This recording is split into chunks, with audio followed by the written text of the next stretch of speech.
In this video, I want to help you fix a white noise cancellation machine that will just shut off while you're using it during the night or whenever you're using it. So it doesn't matter what brand you have. This particular one's Lectrofan, but you might have a Breez, you might have a Snooz. Doesn't matter which brand you have, it's the same concept. First of all, check your power source.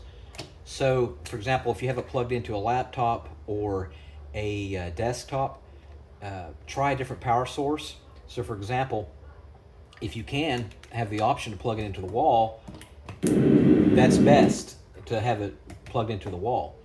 If you have plugged in the wall, maybe think about replacing your power cord. There can be an issue with the cord. So for example, if you have one of these, go ahead and replace these. These are very, very cheap, the wall adapters that you hook up a USB to.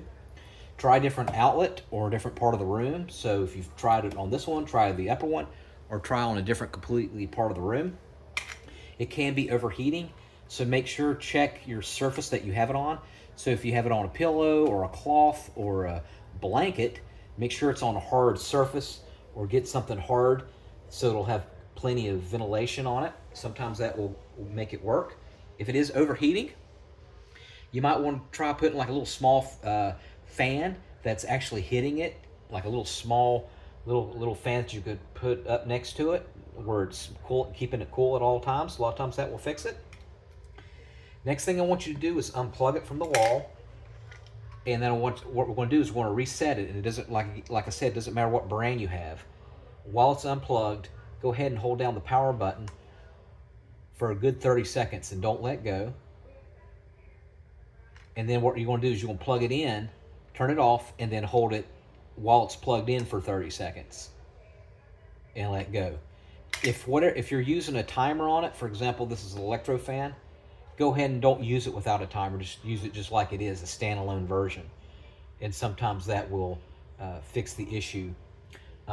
One of those issues should work. One thing you can do is keep it unplugged for a good 2 hours, and every 30 minutes, actually every 15 minutes, you'll hold down the power button while it's unplugged for about 20 seconds. Come back in another 15 minutes, do it again for another 20 seconds, and do that for 2 hours and see if that will fix it. If it does, let me know. If you're in the market for another one, this particular one's Lectrofan. It's lasted years. It's one of the best ones I've ever come across. You can get them for about 50 bucks on Amazon. I'll put a link in the comment section where you can get one. You can get them in white or black, but I like the Lectrofan. And it's got 10 different settings. All right, thank you so much for watching, and let me know if it works, and let me know what brand that you have.